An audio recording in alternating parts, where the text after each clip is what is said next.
கர்த்தருடைய நாமம் மகிமைப்படுவதாக. இந்த ஆராய்ச்சி வந்திருக்கிற யாவரையும் நான் வாழ்த்துகின்றேன், வரவேற்கின்றேன். கர்த்தர் உங்களோடு கூட பேசுவாராக. ஆண்டவருடைய நாமம் மகிமைப்படுவதாக. நாம் இந்த நாளில் கூட கர்த்தருடைய வார்த்தையை நாம் தியானிக்க போகிறோம். யாத்திராகமம் 14ஆம் அதிகாரம் 13வது வசனம். யாத்திராகமம் 14ஆம் அதிகாரம் 13வது வசனம். அப்பொழுது மோசே ஜனங்களை நோக்கி, பயப்படாதிருங்கள், நீங்கள் நின்று கொண்டு இன்றைக்கு கர்த்தர் உங்களுக்கு செய்யும் ரட்சிப்பை பாருங்கள். இன்றைக்கு நீங்கள் காண்கின்ற எகிப்தியரை இனி என்றைக்கும் காண மாட்டீர்கள் என்று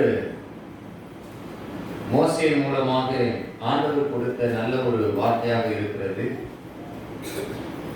பயப்படாதிருங்கள். அருமையான தேவனுடைய பிள்ளைகளே, இந்த உலகத்தில் வாழுகிற நாம் ஒவ்வொருவரும் ஏதோ விதத்தில் என்ன பண்ணுகிறோம்? பயப்படுகிறோம் என்பது நாம் அறிந்த உண்மை. யார் இல்லைன்னு சொல்ல முடியாது. நான் இல்லைங்க, நான் ரொம்ப தைரியமான ஆளுங்க அப்படி என்றாலும் ஒரு சின்ன விஷயத்துக்கு என்ன பண்ணுவோம்? நாம் பயப்படுவோம். அருமையான தேவனுடைய பிள்ளைகளே, சிலர் பார்த்தீங்கன்னா நடந்து கொண்டிருக்கிற சம்பவங்களுக்காக நினைத்து பயப்படுவது உண்டு, குடும்பத்தை நினைத்து பயப்படுவது உண்டு, பிள்ளைகளை நினைத்து பயப்படுவாங்க. எதிர்காலத்தில் என்ன நம்முடைய வாழ்க்கையில் நம்ம வாழ்க்கையில் எப்படி நடக்கும் என்பதாக பயப்படுவாங்க. ஆண்டவர் சொல்லுகிறார், பயப்படாதிருங்கள். இந்த பயப்படாதீர்கள் என்ற வார்த்தையானது 365 வேர்ட். ஒவ்வொரு நாளும் ஆண்டவருடைய வார்த்தை நம்மை பயப்படாதிருங்கள், பயப்படாதீர்கள் என்று சொல்லி நம்மை தேர்ச்சி வருவதை நாம் பார்க்கிறோம். அருமையான தேவனுடைய பிள்ளைகளே, பயப்படாதீர்கள் என்று சொல்லிவிட்டு அப்படியே போகின்ற தேவன் அல்ல நம்முடைய தேவன். நம்முடைய பிரச்சனைகள் என்ன என்பதையும், நமக்கு இருக்கிற தேவைகள் என்ன என்பதையும் அவர் அறிந்திருக்கிறார். நம்முடைய சூழ்நிலைகளை அவர் அறிந்திருக்கிறார். நமக்கு ஒரு நல்ல தகப்பனாக ஆண்டவராக இயேசு இருக்கிறார். அதனால் நம்முடைய எல்லா காரியத்தையும் அவர் பார்த்துக் கொள்ளுவார். கர்த்தர் எனக்காக யாவை என்ன பண்ணுவார்? செய்து முடிப்பார் என்று பார்க்கிறோம். அருமையானவர்களே, நமக்காக எல்லாவற்றையும் செய்து முடிக்கின்ற ஒரு நல்ல தகப்பன் நமக்கு இருக்கிறார். அவன் சொல்லாமா? அதுல எதை நினைச்சு என்ன பண்ணாதீங்க? பயப்படாதீங்க, கவலைப்படாதீங்க, சோர்ந்து போகாதீங்க. அருமையானவர்களே, நமக்கு எப்பப்பெல்லாம் எதை நமக்கு கொடுத்து நடத்த வேண்டுமோ அதையெல்லாம் கொடுத்து நடத்துகின்ற ஒரு நல்ல தகப்பனாக நம் ஆண்டவர் இருக்கிறார். அல்லேலூயா. அருமையான தேவனுடைய பிள்ளைகளே, ஆண்டவர் இவ்வாறாக ஆண்டவருடைய வார்த்தை சொல்லும் வசனத்தை பார்க்கும்போது, நீங்கள் நின்று கொண்டு இன்றைக்கு கர்த்தர் உங்களுக்கு செய்யும் ரட்சிப்பை பாருங்கள். இன்றைக்கு நீங்கள் காண்கின்ற எகிப்தியரை இனி என்ன பண்ண மாட்டீங்க? என்றைக்கு நீங்கள் காண மாட்டீர்கள். அருமையானவர்களே, ஒருவேளை இந்த வசனத்துக்கு முன்பதாக என்ன நடந்தது என்பதை நான் சுருக்கமாக உங்களுக்கு நான் சொல்ல விரும்புகிறேன். அருமையானவர்களே, இஸ்ரவேல் ஜனங்கள் எகிப்தில் பாருங்க, யாக்கோபு அவரோடு கூட 70 பேர் சேர்ந்து எகிப்துக்கு போனாங்க. எதற்குன்னா உலகம் முழுவதும் பஞ்சம் இருந்தது. அப்ப யோசேப்பு அங்கதான் இருந்தா. அப்ப எகிப்துல தானியம் இருக்கு என்று சொல்லி அவருடைய யாக்கோபுடைய பிள்ளைகள் போய் அங்க வாங்கிட்டு வராங்க. அப்போ யோசேப்பு தன்னுடைய சகோதரர்கள் என்பதை அறிந்து தன்னுடைய பெற்றோரையும் அது போல அவரோடு இருக்கிற கானான் தேசத்தில் இருக்கிறவர்களையும் இஸ்ரவேல் தேசத்தில் இருக்கிறவர்களையும் அழைத்து வரும்படியாக சொன்னதுல 70 பேர் போனாங்க. அருமையானவர்களே, இந்த 70 பேர் அந்த தேசத்துல போய் வாழ்ந்து அவர்கள் பழுகி பெருகி அவர்கள் நல்ல பாத்தீங்கன்னா, ஆனா அவர்கள் பழுகி பெருகினாங்களே தவிர, ஆனால் அவர்கள் எகிப்தியருக்கு அடிமைகளாக இருந்தார்கள் என்பதாக வேதம் சொல்லுகிறது. நான் அடிமையை நல்லா கவனித்துக் கொள்ளுங்க. சுயாதீனம் என்பது வேற. இப்போ ஏதாவது ஒரு மனிதன் தவறு செய்து விட்டார் என்று வைத்துக் கொள்வோமே, அந்த மனிதன் தவறு செய்தால் அவனை போலீஸ் அரெஸ்ட் செய்து ஒருவேளை கொண்டு என்ன பண்ணுவாங்க? ஜட்ஜிட்ட முன்பாக நிப்பாட்டுவாங்க. அவங்க 15 நாள் ரிமாண்ட் பண்ணிடுவாங்க, உள்ள வச்சிருவாங்க. அது பிறகு 15 நாட்கள் பிறகுதான் அவருக்கு என்கொயரி பண்ணி அவர் ஒருவேளை ஜாமீன் எடுக்கலாம். அப்படி இல்லாவிட்டாலும் முடியாதெல்லாம் சில உள்ள இருந்து திருப்பி ஒரு தான் இருந்தால் வேண்டும். ஆஃப்டர் தீர்ப்புக்குள்ள அது உறுதியாகிப்படுதுன்னா அவ்வளவுதான், ஒரு அங்கே தான் இருக்க வேண்டும். அப்படின்னா அவரு ஃப்ரீயாக இருக்க முடியாது. ஃப்ரீயாக வீட்டில் யாரும் பேச முடியாது, தொடர்பு கொள்ள முடியாது, வெளியில வர முடியாது. அங்க இருக்கிற அதிகாரிகள் என்ன சொல்றாங்களோ அதன்படிதான் நடக்க வேண்டும். அப்படிதான் இந்த இஸ்ரவேல் ஜனங்களும் பாத்தீங்கன்னா அடிமைகளாக அவர்கள் எகிப்து தேசத்துல அவர்கள் 400 வருடங்கள் வாழ்ந்து கொண்டிருக்கிறார்கள். அருமையானவர்களே, 1 வருடம் அல்ல, 2 வருடங்கள் அல்ல. அந்த அடிமை வேலை என்பது பாருங்க, அந்த அவர்கள் செங்கல் இருக்கிற வேலைகள், அங்க இருக்கிற வேலைகள் என்னெல்லாம் அடிமையான வேலை செஞ்சாக வேண்டும். இல்லை என்றால் அங்க இருக்கின்ற அதிகாரத்தில் இருக்கிறவர்களை துன்பப்படுத்துவாங்க, அடிப்பாங்க, அவர்களை கேவலப்படுத்துவார்கள். அதெல்லாம் வாங்கி கொண்டு பொறுத்து தான் போக வேண்டும், கீழ்ப்படுத்தி தான் போக வேண்டும், எதிர்த்து ஒன்று பேச முடியாது. அருமையானவர்களே, அப்படி அடிமைப்படுத்தப்பட்டிருந்த ஜனங்களுடைய கூக்குரல், தேவனுடைய பெருமூச்சின் சத்தம் தேவனுடைய சந்நிதியில் எட்டினதா. ஆமென் சொல்லாமதான். அல்லேலூயா. அப்பதான் ஆண்டவர் மோசேயை, அவர் இருக்கிற மோசையை தெரிந்து கொண்டு வைத்திருந்து, அவர் மீதியான் தேசத்துல 40 வருடங்கள் அவர் ஆடுகளை மேய்த்துக் கொண்டிருந்தார். தேவன் அவரை அழைத்து என்னுடைய ஜனங்களை விடுதலை ஆக்க வேண்டும் என்று சொல்லி மோசே ஆண்டவர் எகிப்துக்கு அனுப்புகிறார். அல்லேலூயா. பாருங்க, எகிப்துல இவரை அனுப்பின பொழுது இவருக்கு சில அடையாளங்களை கொடுத்து, இவருடைய கோல் பாம்பாக மாறுபடியாக, மறுபடியும் பாம்புடைய அந்த வாழை பிடிச்சாக மறுபடியும் கோலாக மாறுகிற அனுபவங்கள். அவருடைய கையானது வெண்குஸ்ட் உள்ளார வச்சு வெளியே எடுத்தா வெண்குஸ்ட் வரும், திரும்ப உள்ள வைக்கும் பொழுது அது என்ன பண்ணுகிறது, நல்ல கையாக வரும். இப்படி சில அடையாளங்களை கற்றுக் கொடுத்து அனுப்பினார். இது மாத்திரம் அல்ல, பாருங்க, எகிப்தில் இருக்கிற ராஜாவும் அது மாதிரி இஸ்ரவேல் ஜனங்களும் இவர் தேவன் தான் என்பதை அறிந்து கொள்ளத்தக்க விதத்துல 10 வாதைகள் அந்த தேசத்தில் நடைபெறுகிறது. அதையும் கண்ணார இந்த ஜனங்கள் பார்க்கிறார்கள். நல்லா கவனித்துக் கொள்ளுங்கள். இந்த இஸ்ரவேல் ஜனங்களை கர்த்தர் பாதுகாத்து அந்த ஜனங்கள் மாத்திரம் அந்த வாதைகள் நடைபெறுகிறது. அதை எல்லாவற்றையும் கண்ணார பார்த்தாங்க. ஒருவேளை 10 வாதைகள், நான் அதை சொல்லி போகிறேன் ஆனவர்களே. தண்ணீர் ரத்தமாக மாறினது. தண்ணீர் ரத்தமாக மாறின எப்படி யோசிச்சு பாருங்க. குடிக்க தண்ணீர்லாம் ரத்தமாக குடிக்க முடியுமா? குடிக்க முடியாது. எகிப்தில் இருக்கிற ஜனங்களில் இருக்கிற தண்ணெல்லாம் அப்படி மாறி போனது. வேதனை அடைஞ்சாங்க. மறுபடியும் மோசை அழைத்து ஜெபம் பண்ணும் பொழுது அது மறுபடியும் தண்ணீராக மாறினது. பிறகு தவளைகள் வந்தது. எங்க பார்த்தாலும் தவளை தான் எப்படி எவ்வளவு கஷ்டம் இருக்கும் பாருங்களேன். அருமையானவர்களே, அடுத்தது பேன். எங்க பார்த்தாலும் பேன் வந்தது. இது ஒவ்வொன்றாக வந்து கொண்டே இருக்கிறது. அடுத்தது இதெல்லாம் மோசையை ஜெபிக்கும் பொழுது இதெல்லாம் பேன் எல்லாம் திரும்ப போயிடும். இதெல்லாம் எங்கிருந்து வந்து ஆண்டவர் தான் வருவிக்க பண்ணினார். அல்லேலூயா. வேகமல்ல சொல்லாமா. அடுத்தது வண்டுகள் வந்தது என்று பார்க்கிறோம். அதுக்கு அடுத்தது மிருக ஜீவன்கள் மேல் கொள்ளை நோய். மிருக ஜீவன்கள் மேல கொள்ளை நோய் வந்தது. இப்போ கொரோனா என்பது ஒரு கொள்ளை நோயாக இருக்குது, நமக்கு தெரியும். அந்த கொள்ளை நோய் ஒருவேளை கவனித்துக் கொள்ளுங்கள். மறுபடியும் லாக்டவுன் வருமா என்று சொல்லி ஜனங்கள்லாம் பயந்துட்டு இருக்கிறாங்க. அல்லேலூயா. அருமையானவர்கள் நம்ம ஜெபிக்க வேண்டும். ஆண்டவரே, மறுபடியும் லாக்டவுன் வந்ததுன்னா கொஞ்சம் யோசிச்சு பாருங்க. ஏற்கனவே ஏறக்குறைய 1 ஆண்டுகள் மக்கள் சமைச்சு போய் இப்பதான் வேலைக்கு தொடர்ந்து போயிட்டு இருக்கிறாங்க. அருமையானவர்களே, அப்போ மிருக ஜீவன்களை கொள்ளை நோய் வந்தது. அதையும் ஜனங்கள் பார்த்து மறுபடியும் அவர்கள் மனதில் ஒவ்வொரு முறையும் இந்த வாதை வருவதெல்லாம் பார்வோன் என்ன பண்ண, எகிப்தினுடைய ராஜா என்ன செய்வார் என்றால், நீங்க போகலாம் என்று சொல்வார். எதற்கு போகலாம் என்று சொல்வார்னா, நல்லா கவனித்துக் கொள்ளுங்க. மோசே அவர் பேசும் பொழுது இவர்கள் எல்லாரும் என்ன பண்ண, 3 நாள் பிரயாணம் போயிட்டு தேவனை என்ன பண்ணணும், ஆராதிக்க வேண்டும், இவர்களை போக விடு என்றுதான் அவருடைய தேவனுடைய வார்த்தை. அல்லேலூயா. வேகமல்ல சொல்லாமா. அருமையானவர்களே, இவர்கள் தேவனை தங்கள் விடுதலையோடு தேவனை ஆராதிக்க வேண்டும் என்று சொல்லி தேவன் அவர்களை விடுதலை பண்ண சித்தமானார். இதனால்தான் அவர்களை விடுதலை பண்ண வேண்டும் என்பதற்காக இப்படிப்பட்ட வாதைகள் நடக்கிறது. ஆனா அந்த ஒவ்வொரு வாதையும் போகும் பொழுதெல்லாம் போன உடனே இருதயம் கடினப்படும், அப்புறம் போக விட மாட்டான். அடுத்து பாத்தீங்கன்னா மனிதர்கள் மிருகங்கள் எரிப்பந்தமான கொப்பளங்கள் வந்தது 6ஆவதாக.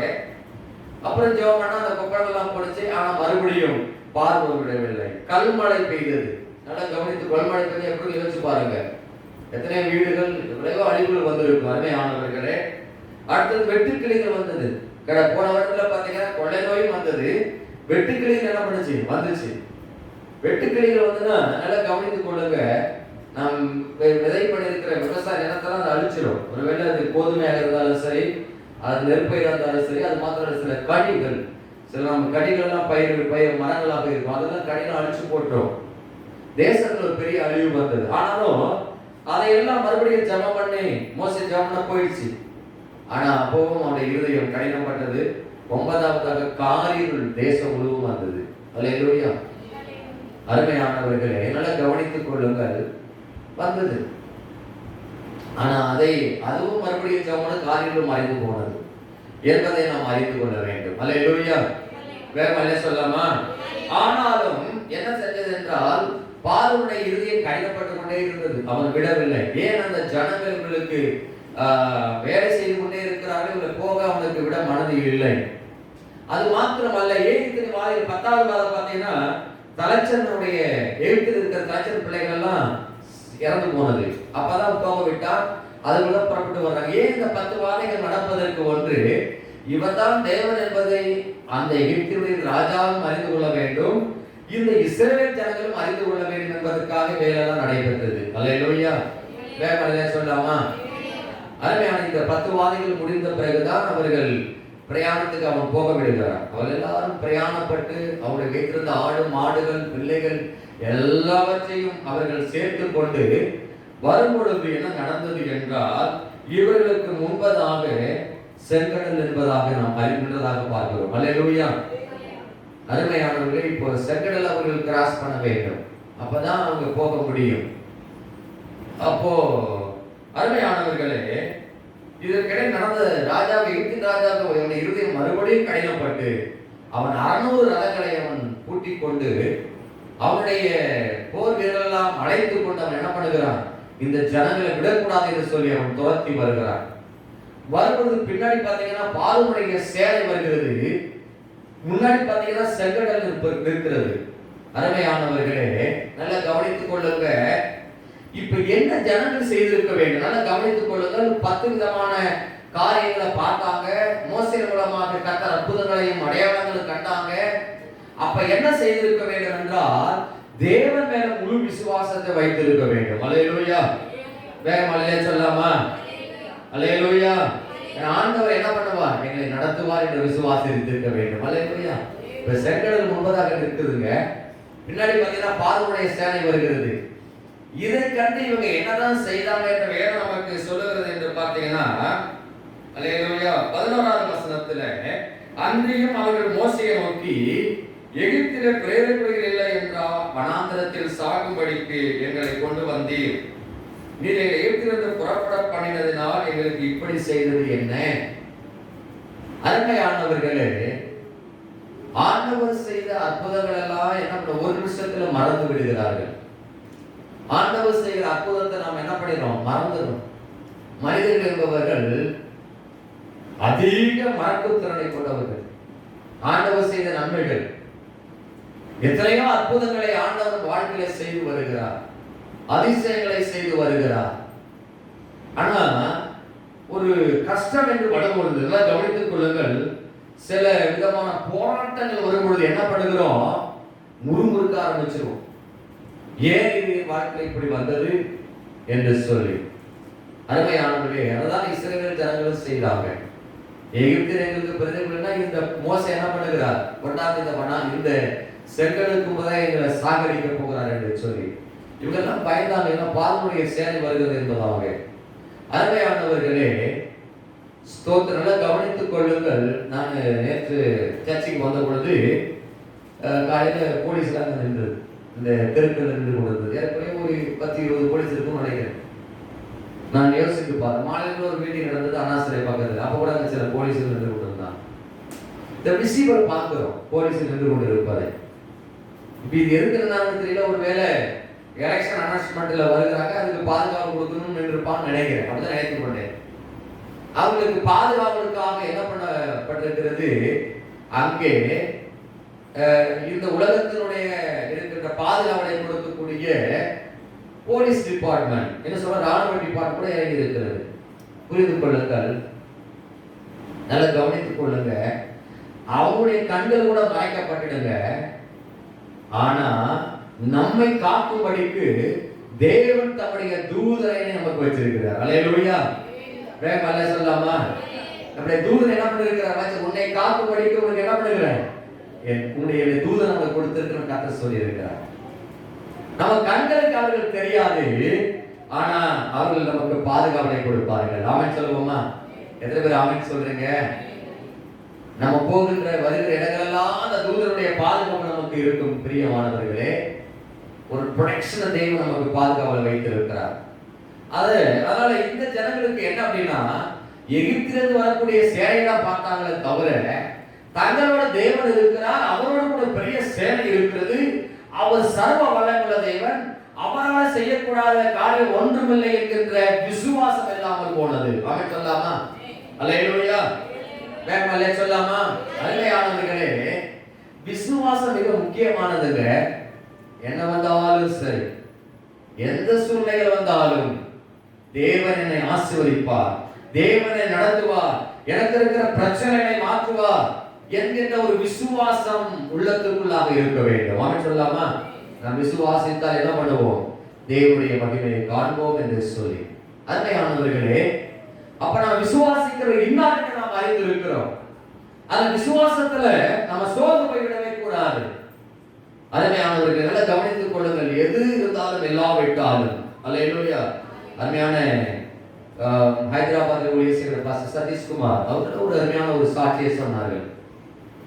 அவர் ஊழியத்தின் ஆரம்ப பகுதியில இந்த ஸ்கூட்டர் பாருங்க, ஸ்கூட்டி வச்சுக்கோங்க, அந்த மாதிரி ஸ்கூட்டி அதை வைத்துக்கொண்டு அது ஆம்பிளிஃபயர், அந்த ஸ்பீக்கர், அந்த ட்ராக்ஸ், பின்னாடி உட்காந்துருக்க ஆள் கொண்டு கைத்து தூக்கிக்கிட்டு இப்படிதான் கிராம ஊழியம் செய்தார்.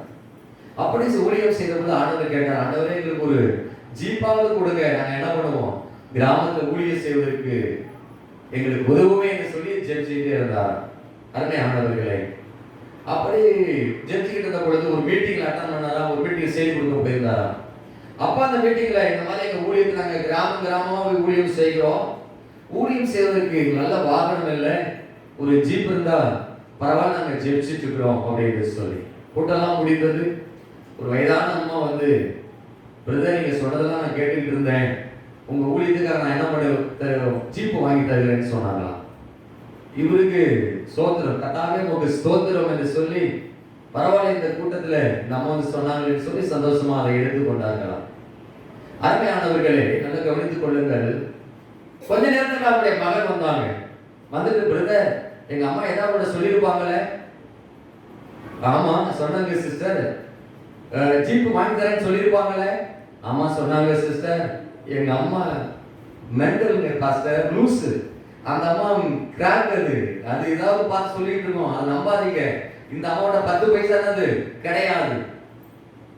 இப்போ கொஞ்ச நேரத்துக்கு முன்னாடி தான் நினைத்தார், பரவாயில்ல ஒரு ஜீப் வாங்குவதற்கு ஒரு அம்மா ஒப்பு கொடுத்தாங்கன்னு சொல்லி. ஆனா அவருக்கு என்ன நினைவு வந்ததா, எவ்வளவோ மக்கள் வந்து இந்த மீட்டிங்ல அட்டன் பண்ணாங்க, எல்லாருக்கும் நான் சொன்ன விஷயம் என்ன பண்ணல, புரியல. யாருக்கு புரிஞ்சிருக்கு? இந்த மெண்டலுக்கு புரிஞ்சிருக்குது. அல்லேலூயா. யாருக்கு புரிஞ்சிருக்குங்களா?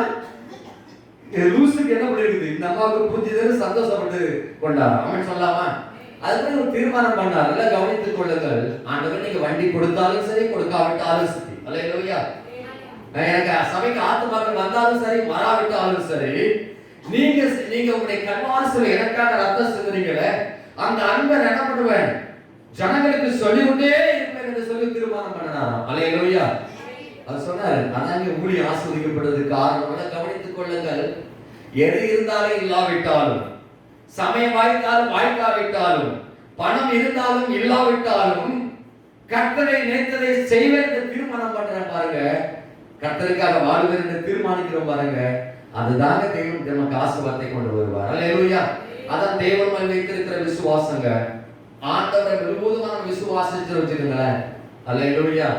தேவன் மேல முழு விசுவாசம் இருந்தால் எதையும் கர்த்தருக்காக செய்ய நாம் துணிவோம். ஆமென் சொல்லலாமா? அல்லேலூயா. பாருங்க, இந்த ஜனங்கள் விசுவாசம் இல்லாமல் போனாங்க, மோசேயோட முறுமுறுக்கிறாங்க. அருமையானவர்களே, அப்போட சொல்றாங்க, எகிப்திலே இருக்கும்போது நாங்க எகிப்திற்கு வேலை செய்து எங்களை சும்மா விட்டு விடுங்க சொன்னோம் அல்லவா, நாங்க அடிமையாகவே வாழ்ந்து போயிடும் சொன்னோம் அல்லவா, ஏன் மோசே எங்களை அழைச்சிட்டு வந்து இந்த கடலுக்கு போதாக நிப்பாட்டி எங்களை சாகடிக்க போகிறீங்க என்று சொல்லி. அருமையானவர்கள், அப்பதான் மோசே ஆண்டவர் வார்த்தை வருகிறது, பயப்படாதீர்கள். அல்லேலூயா. நீங்க நின்று கொண்டு இன்றைக்கு கர்த்தர் உங்களுக்கு செய்ய ரட்சிப்பை என்ன பண்ணுங்க, பாருங்கள் என்று சொல்லி. அருமையானவர்களே, இப்ப என்ன நடந்தது என்றால் பாருங்க, அருமையானவர்களை கவனித்து 19 எழுதப்பட்டிருக்கிறது. அப்பொழுது இஸ்ரவேலின் சேனைக்கு முன்னாக நடந்த தேவதூதன் விலகி அவர்களுக்கு பின்னாக நடந்தார். அவர்களுக்கு முன் இருந்த மேகஸ்தம்பம் விலகி அவர்கள் பின்னே நின்றது. அல்லேலூயா. இப்படி பின்னாடி வருகிறது ஒரு மறைவை கர்த்தர் போட்டு விட்டார். இப்போ எகிப்தியர் சேனையா வருகிறாங்க, ஒரு மேகஸ்தம்பம் வைக்கப்பட்டது, முன்னாடி சென்ற தூதன் பின்னாடி வந்து விட்டார். அல்லேலூயா. வேகமல்ல நம்மை காக்கும்படிக்கு தேவன் தம்முடைய தூதனை கட்டளையிடுவார்கள். இதெல்லாம் புரிந்து அதை அறிந்திருக்க வேண்டும். அவங்க முன்பதாக செல்வாங்க, நம்முடைய பின்பதாகவும் இருப்பாங்க, சுற்றி இருப்பாங்க. அல்லேலூயா. இப்ப என்ன நடந்தது பாருங்க, அது எகிப்தியரின் சேனையும் இஸ்ரவேலின் சேனை ராமனும் ஒன்றோடு வந்து சேராதபடி அவர்கள் நடுவில் வந்தது. எகிப்தியருக்கு அது மேகமும் அந்தகாரமுமாய் இருந்தது, இஸ்ரவேலுக்கு அது இரவை வெளிச்சமாகிற்று. அல்லேலூயா. பின்னாடி தேவதூதன் வந்தா நடந்த சம்பவம் என்னன்னா, அந்த மேக சம்பவத்தை பொழுது அவர்களுக்கு இருள் போல மாறிடுச்சு. இப்ப இஸ்ரவேல் ஜனங்கள் எங்க இருக்கிறாங்களுக்கு தெரியவில்லை. சில நேரங்களிலே தேவன் நம்மை பாதுகாக்கிற தேவனாக இருக்கிறார். ஒரு மயில் இலையில கூட கர்த்தர் நம்மை பாதுகாப்பார். அவன் சொல்லலாமா? ஒரு முடி பாருங்க, அது ஒரு சொல்லுவாங்க, எக்ஸாம்பிளுக்கு சொல்லுவாங்க. அப்ப நாம போகின்ற வருகிற இடங்கள் எல்லாம் கர்த்தர் நம்மை பாதுகாப்பாங்க. அதை சூழ்ந்து போயிடாதீங்க. போராட்டம் வந்துருச்சு, சூழ்நிலை மாறிடுது, இப்படி பிரச்சனை பண்றாங்க, இதை நினைச்சு நம்ம கூடாது, கவலைப்படவே கூடாது. அல்லேலூயா. நான் நம்பி இருக்கவர் இன்னார் என்று அறிவேன், அவர் என்ன பண்ணுவார், என்னை நடத்துவார் என்ற விசுவாசம் நமக்கு வேண்டும். ஆமென். அருமையானவர்களே, இந்த ஜனங்களை பாதுகாக்கும்படிக்கு தேவனுடைய தூதனுக்கு கட்டளையிட்டார். பின்னாடி தேவன் வந்துட்டார். இந்த நடந்த சம்பவம் என்ன அங்க எழுதப்பட்டிருக்கிறது. 21ஆம் வசனத்துல மோசே தன் கையை சமுத்திரத்தின் மேல் நீட்டினார். அப்பொழுது என்ன நடந்தது? கர்த்தர் ராம் முழுவதும் பலத்த கீழ் காற்றினால் சமுத்திரம் ஒதுங்கும்படி செய்து அதை வறண்டு போக பண்ணினார். ஜலம் பிளந்து என்ன பண்ணிட்டு, அல்லேலூயா, பிரிந்து போயிற்று. இஸ்ரவேல் புத்திரர் சமுத்திரத்தின் நடுவாக வெட்டாந்தரையில நடந்து போனார்கள். அவர் வலதுபுறத்தில் அவர்கள் இடதுபுறத்திலும் ஜலம் அவர்களுக்கு மதிலாக இருந்தது. ஒரு ஆண்டவர் காற்றை வீசி பண்ணாருங்க. என்ன நடந்தது? ஜலமெல்லாம் பாருங்க, உங்களுக்கு ஒரு ட்ராக்கை உண்டு பண்ணது, ஒரு வழி. ஜலமெல்லாம் இந்த பக்கம் குவிலா போச்சு, அந்த பக்கம் குவிலா போயிருக்குது. அருமையானவர்களே, எவ்வளவு அற்புதமான ஒரு காரியம் பாருங்களேன். இந்த இஸ்ரவேல் ஜனங்களை மீட்பதற்காக தேவன் செய்த, அதை விடுதலை பண்ணி கொண்டு வருவதற்காக செய்த அற்புதமான ஒரு காரியம்.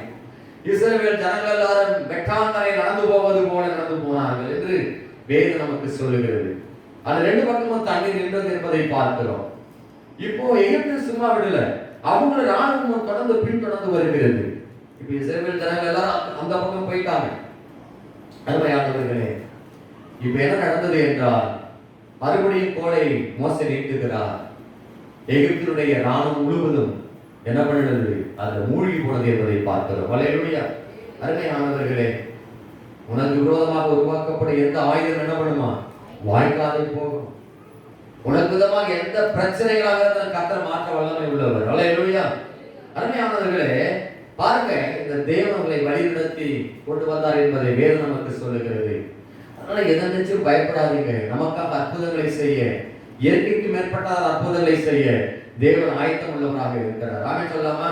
தன்னுடைய ஜனங்களுக்காக எல்லாவற்றையும் செய்ய அவர் ஆயத்தம் உள்ளவர். நல்லா கவனித்துக் கொள்ளுங்க.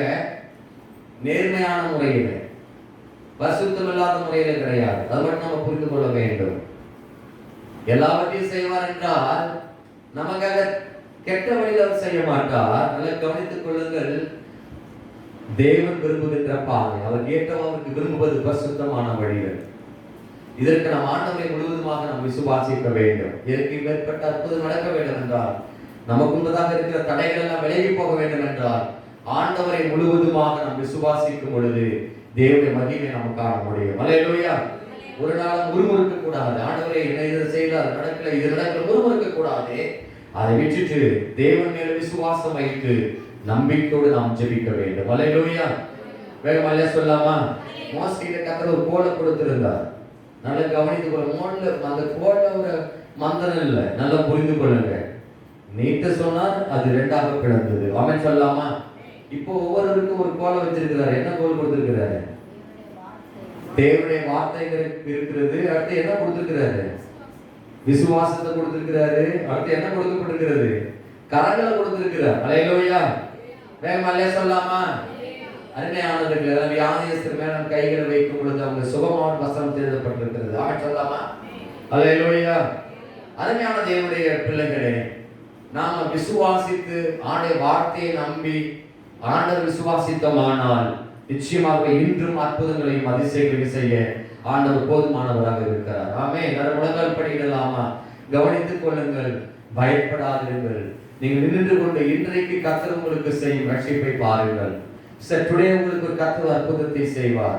ஒருவேளை எதுவுமே எனக்கு உண்மையாக அப்படியே அடைக்கப்பட்டது போல இருக்கிறதா? ஒருவேளை காரியம் நடக்கவில்லை, ஒருவேளை எனக்கு வேலை இல்லைங்க, குடும்பத்தை எந்த வசதி வாய்ப்பும் இல்லை, ஒருவேளை குடும்பத்தை எந்த ஆசீர்வாதமும் இல்லை, ஒருவேளை எல்லாம் நெருக்கப்பட்ட சூழ்நிலை என்று நினைக்கிறீர்களா?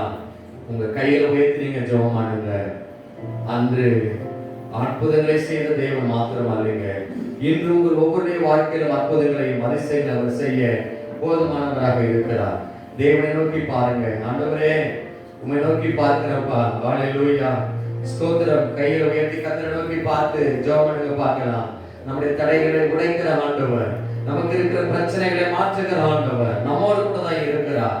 சோர்ந்து போகாதீங்க. நீங்க செய்ய வேண்டியது என்னன்னா, ஜெபம், கர்த்தரை நோக்கி ஜெபிக்க வேண்டும். விசுவாசத்தோடு நீங்க இருக்க வேண்டும். தேவனால எல்லாம் கூடும் என நம்ப வேண்டும். அப்பதான் ஆண்டவர் அற்புதங்களையும் அதிசயங்களையும் செய்ய முடியும். அவரை நம்புங்க. ஹல்லேலூயா, ஹல்லேலூயா. ஜெபம் பண்ணுங்க. ஆண்டவர் எனக்கு முன்பதாக இருக்கின்றேன். செங்கடலிலே பிளந்த ஆண்டவர் உங்களுக்கு முன்பதாக எந்த காரியத்தை வழியை ஓபன் பண்ணணுமோ எல்லா வழியும் அடைப்பட்டு போயிருக்கிறதா? ஒரு வழியிலிருந்து கலங்கி கொண்டு இருக்கிறீர்களா? சோத்திரம். ஒருவேளை எல்லாம் அவ்வளவுதாங்க, முடிஞ்சு போய் நினைச்சிட்டு இருக்கீங்களா? எப்ப முடிந்து போய்கிட்டு நினைக்கிறோமோ அப்ப ஆண்டவர் தோங்குகிறவர். என்னால எது முடியலப்பா நினைக்கிறோமோ அவர் பலத்த நடை கட்டுகிறவர். நம்மை நடத்துகிற தேவன். நம்மளால எதுவும் ஆகுறது இல்லை, அவரால் எல்லாம் கூடும். மோசே கூட சொன்னார், என்னால நான் திட்டுவாயாண்டவரே, மந்தவாயாண்டவரே சொன்னார். எல்லாம் முடிஞ்சு போயிட்டு நினைத்தார். அருமையானவர்களை நீங்க நினைக்கலாம், அவ்வளவுதாங்க, எனக்கு இனி வேலை கிடைக்க போவது இல்லை, என் வாழ்க்கையில் ஒரு அற்புதம் நடக்க போவது இல்லை, என் பொருளாதார தேவைகள் சந்திக்கப்பட போது என்று சொல்லி சாத்தான் உங்களை காதை சொல்லிக்கொண்டே இருப்பான். அவ்வளவுதான், அவ்வளவுதான், அவ்வளவுதான், இந்த பிரச்சனையில நான் மீள போவது இல்லை, என் குடும்பத்தில் இருக்கிற போராட்டத்தில் எனக்கு விடுதலை வரப்போகுதுன்னு சொல்லி சாத்தான் சொல்லிக்கொண்டே இருப்பாங்க. நம்பாதீங்க. நீங்க சொல்லுங்க, என் தேவனால எல்லாம் கூடும் என்று சொல்லுங்க. அவர் என்னோடு கூட இருக்கிறார். எனக்கு ஒரு வழி அவரால் திறக்க முடியும், எனக்கு ஒரு அற்புதங்களை திறக்க முடியும். நீங்க விசுவாசிங்க. சாத்தான் அழிந்து போவான் என்பதை நீங்கள் அறிந்து கொள்ளுங்கள்.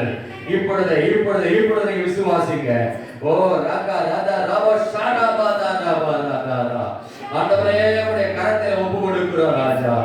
நன்றி செலுத்துகிறோம் ஆண்டவரே. ஹalleluya, ஹalleluya, ஹalleluya. நன்றி செலுத்துகிறோம். இதோ திறந்த வாசல் நமக்குள்ளதாக வைத்திருக்கிற வாக்குப்படியை காட்டு. அதை ஒருவனும் பூட்ட மாட்டார் என்று பார்க்கிறோம். ஒருவனும் பூட்ட முடியாதுங்க. இந்த ஆண்டு உங்களுக்கு திறந்த வாசலை காத்து வைத்திருக்கிறார். விசுவாசிங்க, விசுவாசிங்க. ஓ ராகா ராதா ராபா ராதா ராபா ராதா ராபா ராதா. உங்க வாழ்க்கையில் அற்புதங்களையும் அதிசயங்களையும் செய்து ஆண்டவர் அவர்களை வழிநடத்த போகிறார். ஹalleluya. நன்றி ஆண்டவரே, நன்றி ஆண்டவரே, நன்றி ஆண்டவரே. பிதாவே, உம்முடைய கரத்தில் அவர் ஒப்பு கொடுக்கிறார் ராஜா. ஆண்டவரே, இஸ்ரவேல் ஜனங்களுக்கு முன்பதாக செங்கடலை பிளந்த தேவன் ஆண்டவரே, இந்த நாளில் கூட கர்த்தாவே எல்லா வழியும் அடைப்பட்டு போனது என்று கலங்கி இருக்கிற பிள்ளைகளுக்கு ஒரு வழியை திறப்பதற்காக ஸ்தோத்திரம் ஆண்டவரே. அவ்வளவுதான் என்று சொல்லி சாத்தான் சிந்தனைக்குள்ள பல போராட்டங்களை கொண்டு வந்தாலும் உங்களுடைய பிள்ளைகளுக்கு கர்த்தாவே ஆண்டவர் அபரிதமான வழிகளை வைத்திருக்கிறேன். கர்த்தாவே, எதெல்லாம் முடியலையோ அதை எல்லாம் முடிய செய்ய போகிறேன் ஆண்டவரே. உங்களுடைய பிள்ளைகள் வாழ்க்கிற அற்புதங்களையும் அதிசயங்களையும் செய்து ஆண்டவரே நீங்க நடத்த போறீங்கப்பா. அந்த யாவரையும் ஆசீர்வதிச்சிருங்கப்பா. நீங்கள் பயப்படாதீர்கள் என்று சொன்னீங்க ஆண்டவரே. இன்றைக்கு உங்களுக்கு கர்த்தர் செய்ய ரட்சிப்பை பாருங்கள் என்று பார்க்கிறோமே. இன்று ஒரு அற்புதத்தை செய்து வாழ்க்கை மகிழ்விக்கப்பட போவதற்காக ஸ்தோத்திரம். சத்துருக்களின் கிரியைகள் எல்லாம் அழிக்கப்படுவதற்காக ஸ்தோத்திரம் ஆவியானவரே. அந்த யாவரையும் பலப்படுத்துங்கப்பா. வராமல் இருக்கிற தேவ பிள்ளைகளை அடுத்த வாரத்தில் ஆராதிக்க அழைத்து கொண்டு வாங்க. தடைகள் எல்லாம் நீக்கி போடுங்க ஆண்டவரே. இந்த நாள் மாலை நேர ஊழியர்களை கர்த்தர் ஆசீர்வதித்திருங்க. இந்த வாரம் நடக்க எல்லா ஊழியர்கள் பிள்ளைகள் செய்ய போகிறேன். பிரசன நிவாதிசி கர்த்தர் ஆசீர்வதித்து நடத்தி தரும்படியாக உடைய சமூகத்திலே மன்றாடுகிறோம். பெரிய காரியங்களை செய்யுங்க ஆண்டவரே, அற்புதங்களை செய்யுங்க. ரட்சகர் இயேசு கிறிஸ்துவின் நாமத்தில் ஜெபிக்கிறோம். ஜெபங்கள் நல்ல பிதாவே, ஆமென் ஆமென். ஆத்துமாவே கர்த்தரை ஸ்தோத்திரி, முழு உள்ளமே அவருடைய பரிசுத்த நாமத்தை ஸ்தோத்திரி. ஆத்துமாவே கர்த்தரை ஸ்தோத்திரி, கர்த்தர் செய்த சகல உபகாரங்களையும் மறவாதே. ஆமென். எல்லாரும் எழுப்பி நிற்கலாம். எல்லாரும் எழுப்பி நின்று கைகளை உயர்த்தி நாம் பிதாவாகிய தேவனை நாம் ஸ்தோத்திரம் பண்ணுவோம். குமாரனாகிய இயேசு கிறிஸ்துவை ஸ்தோத்திரம் பண்ணுவோம். பரிசுத்த ஆவியானவரை நாம் ஸ்தோத்திரம் பண்ணுவோம்.